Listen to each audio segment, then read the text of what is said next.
Ih, pagi, Mbak. Nembe napa niki? Niki madosi keong niki, Mbak.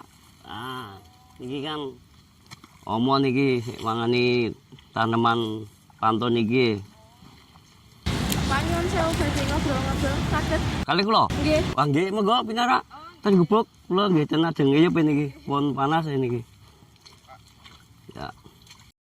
Monggo, Mbak pinara. Panas nggih, Pak? Wah, nggih, Mbak niki. Nyuwun ngapunten, Mbak, saking pundi kok siang-siang ten Sabin? Jalan-jalan mau. Oh, ngaten. Terus Iki perkenalan den nggih, Pak. oh, nggih, nggih.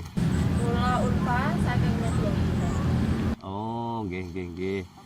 Kula Untung Suharjo, petani Giripeni. Nggih.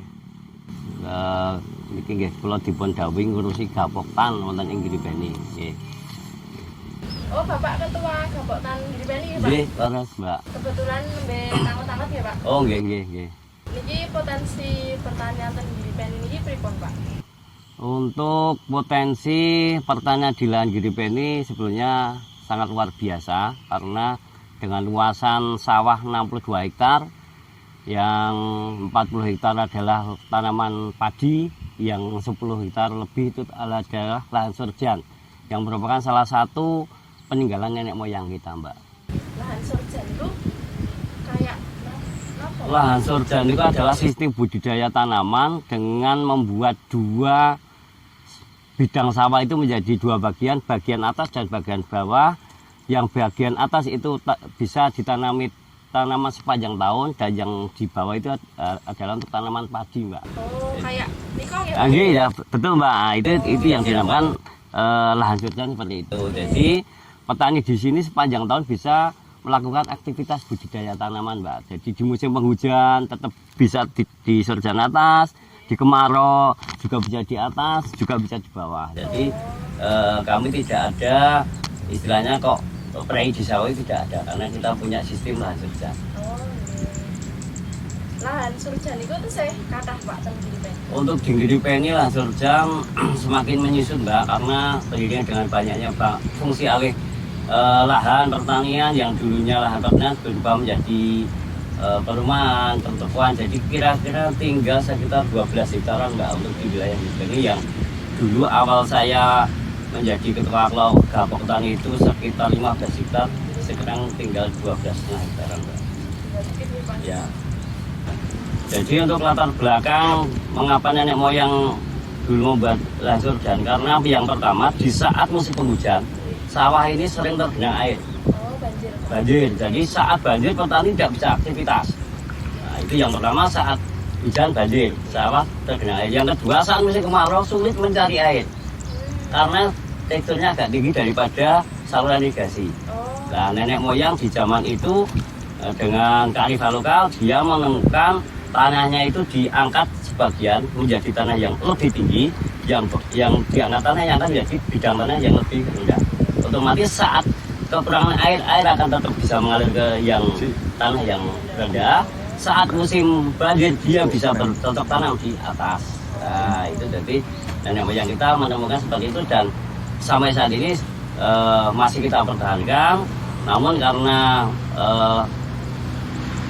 teknologi yang saat ini semakin canggih, jalan-jalan semakin baik, akhirnya fungsi alih lahan sangat cepat sekali dan kami tidak bisa mengendalikan karena sudah menjadi hak asasi yang punya tanah. Kalau saya mengendalikan nggak bisa karena yang punya tanah sudah dikasihkan ke anaknya sudah dibikin rumah, ya kita sudah tidak bisa apa-apa. Organisasi Gapoktan di Giripeni itu gambarannya gimana, Pak? Untuk Gapoktan Marem Giripeni yang ada di Giripeni itu membawai 10 kelompok tani dan 1 KWT.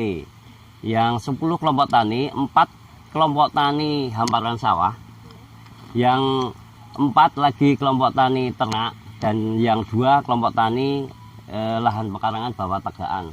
Dalam notabene di wilayah Kalikepek sana pertanian di bawah tegaan.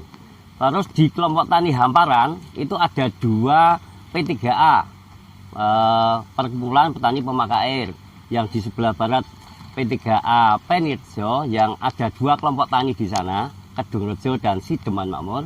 sedangkan di sebelah timur jalan raya itu kelompok P3A-nya namanya Martani, membawai 2 kelompok tani Martani dan kelompok tani Graulan Asri. Yang setiap memasuki musim tanam itu kita selalu berembuk untuk menentukan tata tanam. Nah, untuk di Kulon Progo karena SK Bupatinya Padi-Padi Pulau Ijo, nah sekarang kita sudah memasuki MT pertama. Tapi kita masuk di golongan 2 karena di Kulon Progo ada golongan 1 dan golongan 2. Untuk kita di golongan 2, 1 giripeni itu sama 1 keputusan saat sebar gabah tanggal berapa itu kita samakan, gitu Mbak. Nah ini kan dari MT kedua ke MT 3 ini kan ada perbedaan tanamnya ya Pak? Iya, okay. Dari padi ke Polo Hijau. Ya. Ini kan ada beberapa petani yang nggak bisa sesuai jadwal, terus nanti berpengaruh ke MT yang ketiga ke Polo Hijau itu. Waktunya sangat mepet ya Mbak. Nanti itu solusinya gimana ya? Iya, Mbak, jadi di dalam kelompok itu memang dinamikanya seperti itu Mbak. Jadi jenenge penemune orang banyak itu memang kadang kita sulit mensinkronkan. Tapi kalau kita kembalikan ke kepentingan yang lebih banyak, petani di giripeni itu bisa mendapatkan hasil yang maksimal itu saat di musim MT3 di bulan Juni, Juli, Agustus, September, Oktober, November. Itu petani bisa bertanam palawija, bawang merah, cabai, kubis kembang dan lain-lain. Itu akan mendatangkan nilai ekonomi yang cukup tinggi. Nah, untuk mensiasati agar MT3 itu durasinya panjang, itu adalah saat tanam padi itu kita mepetkan waktunya. Jadi MT pertama ini kan sekarang sudah mulai tanam. Nanti perkiraan kita panen di bulan Februari, Maret awal. Nah itu saat padi mulai menguning, itu petani diwajibkan untuk mengambil sebagian panennya, dipanen lebih awal untuk membuat pesemaian. Nah itu diwajibkan sistemnya, kalau di sini namanya sistem keroboh.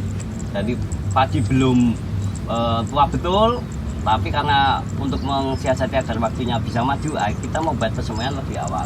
Kita panen, nanti daunnya bisa untuk makan ternak, padinya kita jemur bisa untuk konsumsi. Ya, tapi keuntungannya kita bisa maju 10 sampai 15 hari. Nah, itu.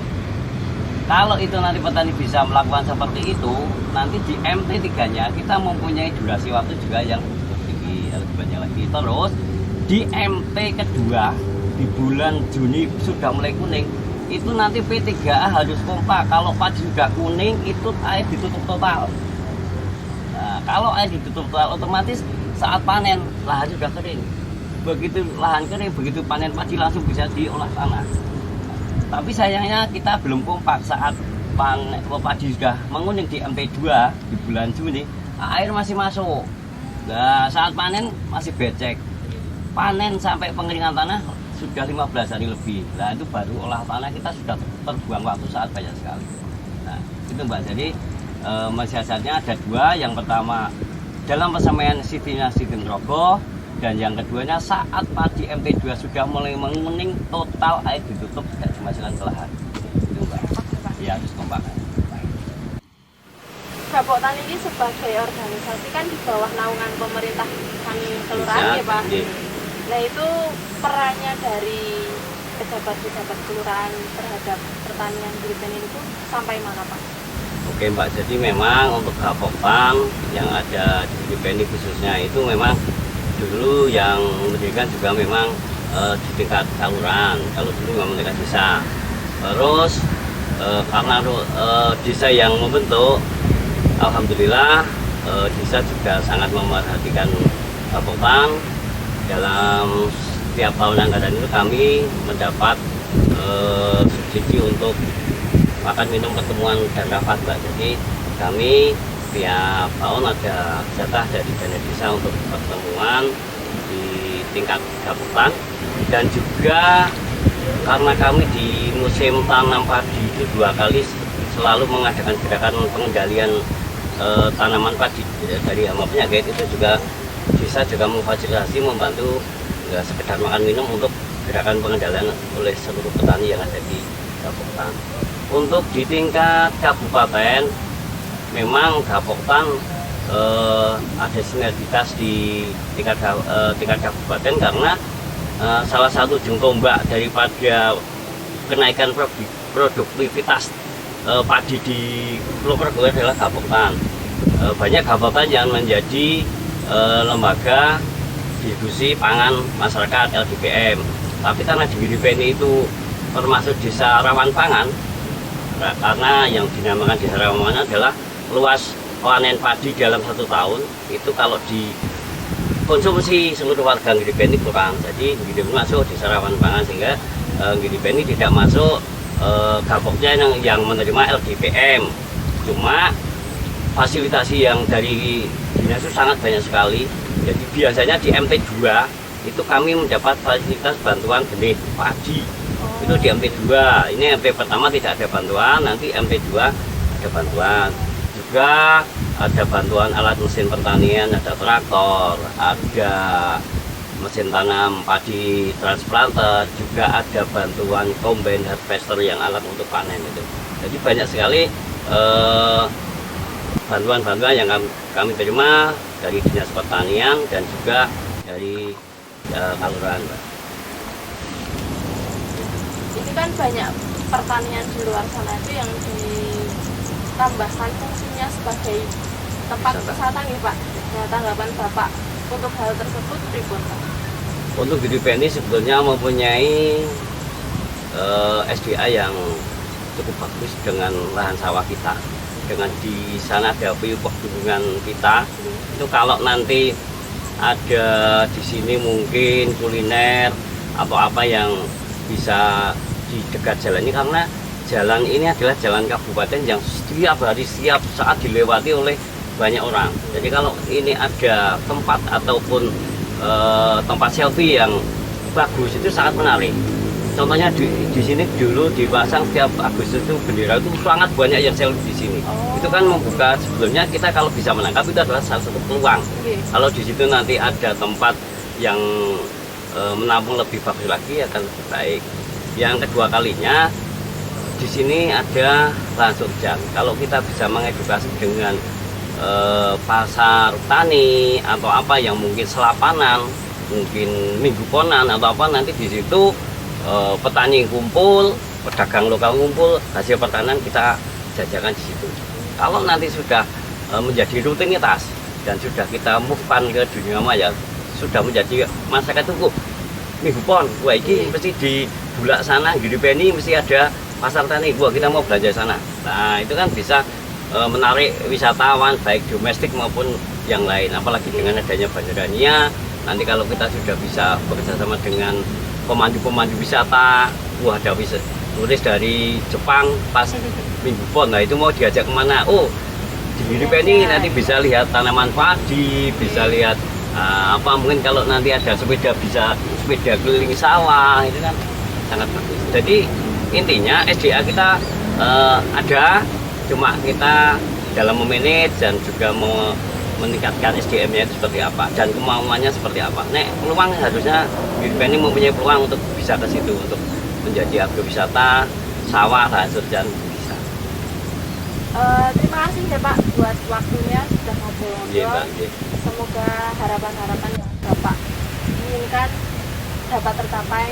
Semoga dari pihak kelurahan bisa mensupport. Oh ya, terima kasih Pak. Iya, Kalau tak kamu lanjutkan pekerjaan selamat lagi. beraktivitas. Iya, monggo. Monggo Pak.